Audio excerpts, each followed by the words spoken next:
Hello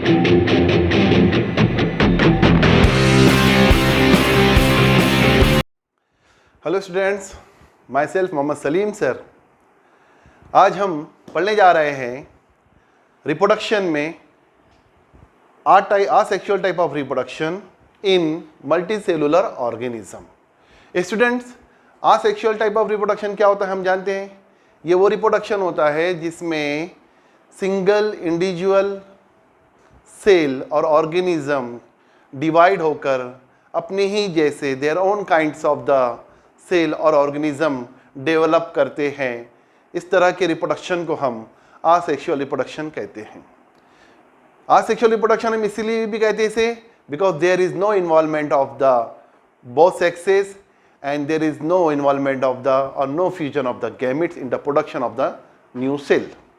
तो students, आइए आज हम asexual reproduction in multicellular organism में सबसे पहले देखते हैं फ्रेगमेंटेशन क्या होता है। फ्रेगमेंटेशन किसे कहते हैं? फ्रेगमेंटेशन कहते हैं फ्रेगमेंट्स बनने को, छोटे छोटे टुकड़े बनने को, है ना, इसे हम कहते हैं फ्रेगमेंटेशन। तो अब ये छोटे छोटे जो टुकड़े हैं, ये फ्रेगमेंट कैसे तैयार होते हैं? तो स्पेशली हमको ये फ्रेगमेंटेशन देखने को मिलता है स्पायरोगायरा और specially in the sponges sycon. Sycon ये स्पॉन्जेस है और स्पायरोगायरा ये अल्गी है। स्पॉन्जेस जो है ये नॉन कॉर्डेटा में एक इम्पॉर्टेंट फाइलम है, उसका एक मेंबर है साइकोन, ठीक है।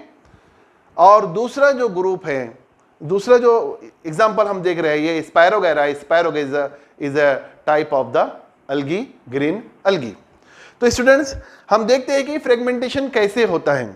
तो असेक्सुअल रिप्रोडक्शन जो हो रहा है, it is occur in the multicellular organism, specially in the we are seeing example of spirogyra and the sycon. तो रिप्रोडक्शन में क्या होता है कि जो body of the parent cell है, ये छोटे छोटे फ्रेगमेंट में टूट जाती है, ब्रेकअप हो जाती है, और जिसके नतीजे में वो फ्रेगमेंट जो है वो पेरेंट बॉडी से टूटने के बाद जो है वो इंडिपेंडेंटली जो है वो ग्रोथ करते हैं, डेवलप होते हैं और न्यू ऑर्गेनिज्म में तब्दील हो जाते हैं। इस तरह से छोटे छोटे फ्रेगमेंट जो है वो उनका ग्रोथ और डेवलपमेंट होता है और नए ऑर्गेनिज्म उससे तैयार होते हैं। तो it is also the type of the asexual reproduction, ये भी देख सकते हैं हम। और there is also seen the mitosis, इसमें भी हमको माइटोसिस देखने को मिलता है। तो students, in this type of the reproduction what happen, the body of the parent cell is grow, वो ग्रो होती है, बढ़ती है, ठीक है। अब इसका ग्रोथ कैसे होता है? When it get the plenty of the water and the nutrients, जब इनको बहुत ज्यादा पानी मिल जाता है और इनको न्यूट्रिएंट्स अवेलेबल हो जाती है, तो वो उनकी जो है ग्रोथ होती है। जैसे वो ग्रोथ में बढ़ जाते हैं तो उनके बाद में उनके ब्रेकअप होते हैं, छोटे छोटे फ्रेगमेंट्स टूटते हैं और फ्रेगमेंट जो है फिर वो ग्रो हो जाते हैं, फिर उनके अंदर डेवलपमेंट होता है, फिर वो न्यूट्रिएंट हासिल करते हैं, फिर वो प्लेंटी ऑफ वाटर हासिल करते हैं और फिर वो न्यू ऑर्गेनिज्म में डेवलप हो जाते हैं। तो इस तरह से हम देखते हैं स्टूडेंट्स के छोटे छोटे जो फिलामेंट हैं और जो छोटे छोटे फ्रेगमेंट है, या हम कह सकते हैं इसको हम फिलामेंट भी कह सकते हैं। The body of the spirogyra is just like the filament, it is just like the ribbon, ठीक है। It cut into the many parts and that many parts are grow independently and develop into the new spirogyra. तो ये हम कह सकते हैं spirogyra के अंदर होता है, ठीक है। इसी तरह साइकोन में होता है। Sycon is a type of the sponges, ठीक है, हम इसे कहते हैं स्पॉन्जेस कहते हैं। और ये इंपॉर्टेंट जो फाइलम है नॉन कॉर्डेटा का पोरीफेरा, उससे इसका ताल्लुक है। इसमें भी ऐसी होता है कि एक्सीडेंटली जब ये बहुत सारे फ्रेगमेंट में साइकोन टूट जाता है तो उसी साइकोन से जो है बहुत सारे साइकोन डेवलप होते हैं और उसमें भी हमको जो है उसका ग्रोथ होता हुआ नजर आता है, उसका डेवलपमेंट नजर आता है, नए साइकोन डेवलप होते हुए दिखाई देते हैं। तो ये हमने देखा है students, it is a type of the asexual reproduction in the multicellular organism, and that is the fragmentation. Students, after fragmentation in asexual reproduction, or example of multicellular organism, reproduction in multicellular organism, after fragmentation we will see the regeneration. Regeneration is also one type of the asexual reproduction in multicellular organism. तो यहाँ हम जो है regeneration पढ़ने जा रहे हैं. Regeneration क्या होता है, किस तरह का होता है, इस बात को समझना इंतहाई ज़रूरी है. स्टूडेंट्स, आपने देखे होंगे हमारे घर में वॉल लिजार्ड होती है ना. वॉल लिजार्ड होती है कि नहीं. जो वॉल लिजार्ड को हम देखते हैं कि कभी कभी इमरजेंसी में उसकी कुछ दुम वगैरह कट जाती है, कभी कट जाती है ना, या कभी टूट जाती है. ऐसा क्यों होता है? तो हम देखते हैं कि वो इमरजेंसी में होता है. वो सडनली वो कहीं तो भी क्रॉस होना चाहती है, वहाँ पर उसकी दुम को कुछ धक्का लग जाता है, वो कट हो जाती है. होता ही यस. तो ये वो जो वॉल लिजर्ड है उसकी जो दुम कट जा रही है, दुम कटने के बाद क्या होता है? Yes, it regenerate. वो दोबारा वहाँ आ जाती है, दोबारा वो डेवलप हो जाती है. ठीक है. तो वॉल लिजर्ड जो दुम है, जो टेल है उसकी, वो ब्रेकअप हो जाती है. ब्रेकअप होने के बाद स्टूडेंट्स क्या होता है? यस, वहाँ हम देखते हैं कि कुछ पीरियड के बाद वो दुम दोबारा वापस आ जाती है. तो ये ऐसे क्यों होता है? इसलिए कि वहाँ पर उसकी टेल में कुछ स्पेशल टाइप के सेल होते हैं जो उसको रीजनरेट करने में मदद करते हैं, और इसे हम कहते हैं रीजनरेशन. तो ये जो रीजनरेशन कहलाते हैं स्टूडेंट्स, इसको हम लिमिटेड रीजनरेशन कह सकते हैं. यानी लिजार्ड में जो टेल का जो रीजनरेशन हो रहा है, regeneration of tail is limited, यानी पूरी बॉडी में नहीं होता ही.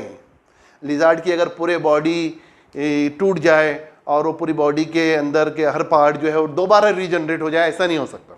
इसको हम ये कह सकते हैं कि कुछ पार्ट के अंदर, हमारे बॉडी के अंदर भी कुछ सेल ऐसे हैं जो बार बार बनते रहते हैं, जैसे स्किन के सेल है, लीवर के सेल रीजनरेटिव होते हैं, है ना.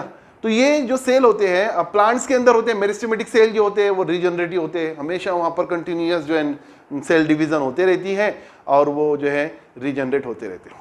ठीक है. तो इस तरह से हम ये कह सकते हैं स्टूडेंट्स कि जो रीजनरेशन है वो वॉल लिजार्ड में लिमिटेड है, लेकिन कुछ ऑर्गेनिज्म में ये लिमिटेड नहीं होता है, specially in the plain area. Plain area के अंदर अगर आप देखेंगे तो प्लेन एरिया ये रीजनरेशन का बेहतरीन एग्जाम्पल है. यस, प्लेन एरिया क्या है पहले ये बता दूं आपको मैं. ये नॉन कॉर्डेटा में फाइलम प्लेटीहेलमिंथ में आते हैं.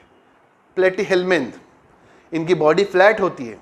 ये एक तरह का वॉर्म होता है. ठीक है, वॉर्म होता है. तो स्टूडेंट्स, हम देखते हैं कि जब प्लेन एरिया के कुछ बॉडी के पार्ट्स, इंटीरियर और पोस्टीरियर पार्ट्स, इसमें खिंचाव आता है, खिंचाव आने के बाद इनके दोनों पार्ट्स ऊपर के नीचे के वो अलग अलग हो जाते हैं. ये दोनों पार्ट्स अलग अलग होने के बाद स्टूडेंट्स आप देखेंगे कि ये दोबारा जो है ऊपर का इंटीरियर पार्ट भी बनाते हैं और नीचे का पार्ट जो है वो पोस्टीरियर पार्ट भी बनाता है. यानी ऊपर का पार्ट जो है वो पोस्टीरियर पार्ट बनाता है और इंटीरियर पार्ट जो है वो पोस्टीरियर पार्ट बनाता है. और इस तरह से दोनों पार्ट जो है वो पूरी बॉडी को रीजनरेट करते हैं. दो टुकड़े टूटकर वो पूरी बॉडी को रीजनरेट करते हैं और इस तरह से उनमें रीजनरेशन होता है और नए प्लेन एरिया हमको देखते हैं डेवलप होते हैं और डेवलप होते हुए दिखाई देते हैं या रीजनरेट होते हुए दिखाई देते हैं. तो इस तरह से प्लेन एरिया के अंदर जो है वो रीजनरेशन होता है. तो प्लेन एरिया एक बेहतरीन एग्जांपल है कंप्लीट रीजनरेशन की, यानी होल बॉडी के अंदर यहाँ रीजनरेशन हो रहा है. हम सिर्फ और सिर्फ एग्जांपल में अगर हम देखेंगे तो tail of the lizard is example of the limited regeneration. तो रीजनरेशन एक तरह का क्या है? Yes, it is the type of the asexual reproduction. और इसमें हम देखते हैं कि प्लेन एरिया जो है दो पार्ट में डिवाइड हो जाता है और उसके बाद हर पार्ट जो है वो रीजनरेट होता है, वो अपने रिमेनिंग पार्ट बनाता है और वो रिमेनिंग पार्ट जो है न्यू प्लेन एरिया में डेवलप हो जाते हैं. और इस तरह से हम ये कह सकते हैं कि there is the regeneration is seen in the planaria. After study of regeneration, students, we will see the example of asexual reproduction in multicellular organism, that is budding. Before studying budding, we have already studied it in the asexual reproduction in unicellular organism. budding को हमने वहाँ पर भी पढ़ा है कि asexual reproduction organism में unicellular organism में बडिंग के जरिए से असेक्सुअल रिप्रोडक्शन कैसे होता है, एग्जाम्पल हमने देखी है स्टूडेंट्स। Yes, east.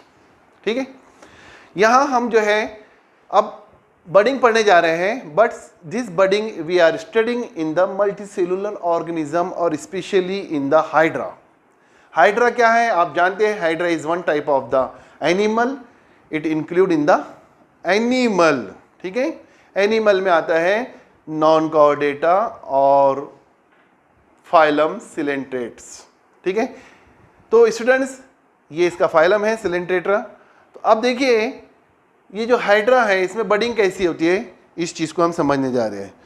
तो फेवरेबल कंडीशन में क्या होता है, अंडर फेवरेबल कंडीशन हाइड्रा के अंदर जो है एक स्पेसिफिक पार्ट जो है इसका वो प्रोट्यूबरेटेड हो जाता है, प्रोजेक्टेड हो जाता है, हाँ, और बाहर निकल जाता है, आउटग्रोथ हो जाता है उसका, हाँ, और वो उस आउटग्रोथ पार्ट को ही हम बड कहते हैं, और इस तरह से बड बनने को हम बडिंग कहते हैं। तो buds are small outgrowth parts of the body which gives rise new organism, such process is called as budding.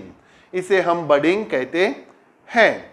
तो स्टूडेंट्स यहाँ हमने देखा है कि बडिंग किस तरह से होती है। तो ये आउटग्रोथ पार्ट्स, ये बड्स कैसे तैयार होता है, तो ये बड्स तैयार होता है स्टूडेंट्स कि जो सेल है उस स्पेसिफिक पार्ट की जो सेल है उसमें वो रीजनरेटिव सेल होती है, उसमें जो है रिपीटेड सेल डिवीज़न होती है, और उस रिपीटेड सेल डिवीज़न के नतीजे में वहाँ जो है outgrowth part, protuberated part, projected part वहाँ हमको दिखाई देता है, और उसे हम बड्स कहते हैं। तो इस तरह से बडिंग होती है। बड यहाँ पर क्या होता है, यही बड जो है यहाँ पर ग्रो अप होता है, धीरे धीरे ये बढ़ता है। ठीक है, on the surface of the body of the parent, ये इसके पेरेंट हो गए, समझ लो ये पेरेंट बॉडी हो गई, इस बॉडी को हम पेरेंट बॉडी कहेंगे। अब इस पेरेंट बॉडी पर ये बड ग्रोथ होता है, ये पूरी तरह से डिपेंडेंट होता है, ये पूरी तरह से क्या होता है, डिपेंडेंट होता है। इसकी जो डर्मल लेयर है वो डर्मल लेयर से ये बाहर निकलता है, और इसकी जो डाइजेस्टिव नली है वही डाइजेस्टिव नली इसमें जाती है अंदर, और इस तरह से ये पेरेंट से अपना फूड, न्यूट्रिएंट्स वगैरह पूरी तरह से हासिल करता है जब तक बड कंडीशन में होता है। जब स्टूडेंट्स ये एडल्ट हो जाता है, पेरेंट जैसे ही दिखाई देता है, एडल्ट हो जाता है, तो ये एडल्ट होने के बाद यहाँ से डिटेच हो जाता है। डिटेच होने के बाद ये जो है सेपरेट हो जाता है, इंडिपेंडेंट लाइफ अपनी गुजारता है, और इंडिपेंडेंट जो है इसका ग्रोथ होता है, और पूरी तरह से ये जो है एक नया हाइड्रा बन जाता है। इस तरह से नए हाइड्रा बनने को ही हम बडिंग कहते हैं, या इस बडिंग प्रोसेस से नया हाइड्रा तैयार होता है। तो एग्जाम्पल में हमने हाइड्रा देखे हैं, एसिडियंस में भी हमको ये एग्जाम्पल दिखाई देती है। ठीक है, एसिडियंस है, सिलेंट्रेट्स है, ये हाइड्रा उसकी एग्जाम्पल है। तो स्टूडेंट्स आप देखेंगे पेरेंट हाइड्रा जो है वो क्या करता है, it supply the food nutrients, yes, it supply the water, it help in the growth of the daughter hydra. Daughter hydra को ये मदद करता है। कब तक, जब तक ये डिटेच नहीं हो जाता है, यहाँ से सेपरेट नहीं हो जाता है, इंडिपेंडेंट नहीं हो जाता है। तो यही वही कंडीशन है, उसी तरह का इसको नरिशमेंट सप्लाई जारी रहता है, जिस तरह से एक माँ के पेट में बर्थ होने तक जो है माँ के जो है अम्बिलिकल कॉर्ड से ही जो है, बच्चे के अम्बिलिकल कॉर्ड से ही माँ के ह्यूमन के अंदर जो है या मैमल्स के अंदर जो है एक बच्चा जो है अपना नरिशमेंट, अपना ऑक्सीजन, अपना न्यूट्रिएंट हासिल करता रहता है। फिर हम वो जैसी बच्चा बाहर आ जाता है, डिलीवरी हो जाती है, तो वो बच्चे से हम अम्बिलिकल कॉर्ड को काट देते हैं, क्योंकि वो पूरी तरह से इंडिपेंडेंट हो जाता है। तो उसी तरह से ये डिटेच हो जाता है, पूरी तरह से इंडिपेंडेंट हो जाता है, और एक एडल्ट हाइड्रा में डेवलप हो जाता है, और उस तरह से हम देखते हैं कि इंडिपेंडेंट वो लाइफ गुजारता है। ये वो मेथड है जिसे हम बडिंग कहते हैं स्टूडेंट्स।